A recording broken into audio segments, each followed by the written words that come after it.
আর মুরব্বী আপনাকে বলছে স্ত্রীকে বলে দিন খুচরা টাকা নিয়ে বের হতে হবে বাড়ি থেকে, 50টা 100টা 200টা, যত ফকির মিসকিন আসবে 10টা করে দিবেন, 5টা টাকা করে দিবেন, প্রস্তুতি নিয়ে বাড়ি থেকে বের হবেন। কেন আপনি বলেন মাফ করো? কেন বলবেন মাফ করো?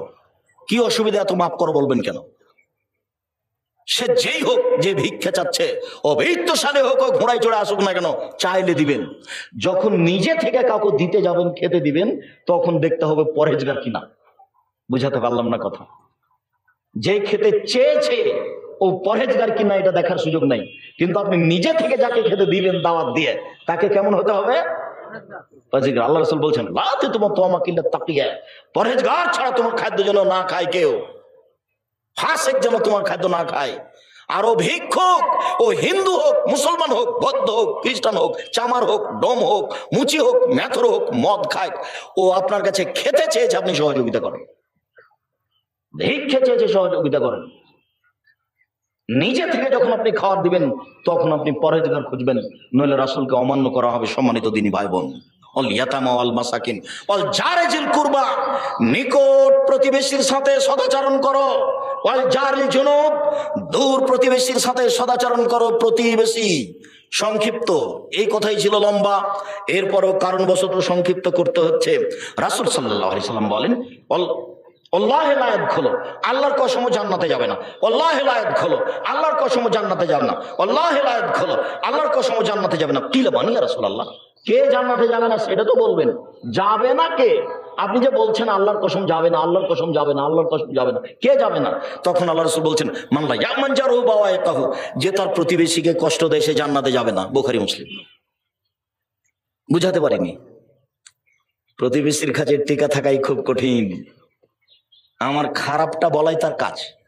আমি ঢাকায় আছি, আপনি ঢাকায় আছেন, তা আপনি বলছেন আম্মা এক কাজ করেন তো আম্মা, ওই যে আমাদের পাড়ার পাশে যে চাচি ছিল না, ওই চাচিকে 500 টাকা দিন তো আম্মা। তখন আপনার মা বলছেন, করেছিস কি? সব সময় তোর বদনাম করে, ওকে টাকা দিবি? জামা ওকে দিতে হবে। চাঁপাইনবাবগঞ্জের ভাষাতে বলে, শত্রুকে বড় পিঠা বসতে দিতে হয়। এই ভাষা বুঝেন কি না, যাকে ভাষা বোঝানোর দরকার নাই। প্রতিবেশীকে খারাপ লাগছে কথাই ঠিক, এরপরেও তাকে সহযোগিতা করতে হবে, খেতে দিতে হবে, এ কথাই ঠিক। তার নাম প্রতিবেশী।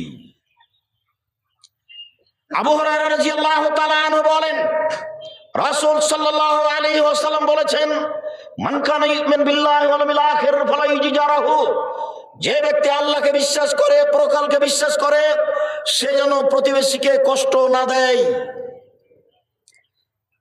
আয়েশা রাদিয়াল্লাহু তাআলা আনহা বলেন, রাসূল সাল্লাল্লাহু আলাইহি সাল্লাম বলেছেন, লা তাজালু জিবরাইল ইউসিনি বিল জারে, জিবরাইল যখনই আসেন তখনই বলেন প্রতিবেশীর সাথে ভালো আচরণ করবেন। জিবরাইল যখনই আসেন তখনই আমাকে বলেন প্রতিবেশীর সাথে ভালো আচরণ করবেন। জিবরাইল যখনই আসেন তখনই বলেন প্রতিবেশীর সাথে ভালো আচরণ করবেন। জানান তো, আমি মনে করলাম, বলার কারণে মনে করলাম, এত বলতে লাগলেন, বলার কারণে মনে হচ্ছে সাইয়রসহু, কখন এসে বলবেন যে জমি দিয়ে দিতে হবে, ভাগ দিতে হবে। বাক্য বুঝা গেল না।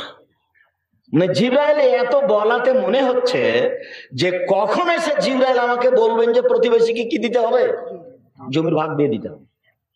জমির ভাগ তো আমার ভাই পাবে, জমির ভাগ তো আমার বোন পাবে।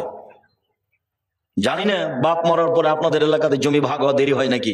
বুঝে না ওরা, অন্তর আছে বুঝে না, দেখে না ওরা, চক্ষু আছে দেখে না, শোনে না ওরা, কান আছে শোনে না। উলাইকা কালানাম, তারা পশু প্রাণীর মতো, তারা গরু ছাগলের মতো, তারা কুকুর শ্রীগালের মতো। ভালো হাজার বরং তার চেয়ে খারাপ। কুকুর শ্রীগালের চেয়ে খারাপ মানুষ, কুকুর শ্রীগালের চেয়ে খারাপ কে? তোমার বাপ। আব্দুর রাজ্জাক সাহেব, আপনাকে খুব সম্মান করে, এভাবে কষ্ট দিয়ে না, দুঃখিত। আমি তোমাকে কষ্ট দিতে চাইনি। তোমার দাদা মরা 10 বছর হলো, তোমার বাপ জমি পাবে সকালে আর তোমার ফুফু জমি পাবে বিকেলে, এরকম না একসাথেই পাবে। তো 10 বছর হলো তোমার বাপ এখনো দেয়নি। তোমার বাপকে যদি কুকুর ছেড়ে রেখেছে আমি খারাপ প্রমাণ করতে না পারি, আমি জাতির সামনে বক্তব্য দিব না। 30 বছর থেকে বলছি, আজকে বললাম। কোন শরমে তোমার বাপ জমি রেখেছে? তার ভিত্তি কি? মাটি দিয়ে এসে জমি ভাগ করতে হবে, তারপরে কোনো কথা। মাটি দিয়ে এসে জমি ভাগ করতে হবে, তারপরে কোনো কথা। বলছে আমাদের ভাই বোনে কোনো গন্ডগোল নেই, সে কথা পরে। জমি ভাগ হয়ে যাওয়ার পরে গন্ডগোল না হওয়া পরে। এইটা যদি গাইবান্ধা রংপুরের কাছাকাছি বগুড়া জয়পুরহাট হয়, তাহলে তার মানে হলো যে যদি বোন এসে আর জমি চাই, তাহলে ওকে বলতে হবে তুই আর জীবনে বাড়িতে আসবি না। তার নাম ভাই বোন। আপনি জমি খাচ্ছেন কিসের ভিত্তিতে? কেন আপনি খাচ্ছেন? এক সন্ধ্যায় এক টান খাওয়ার প্রমাণ দিতে হবে। এক সন্ধ্যা আপনি খাবেন আপনার বোনকে বাদ দিয়ে আপনার বাপের জমি, প্রমাণ হয়ে গেলে আমি আব্দুর রাজ্জাক বিন ইউসুফ জাতির সামনে কথা বলবো না।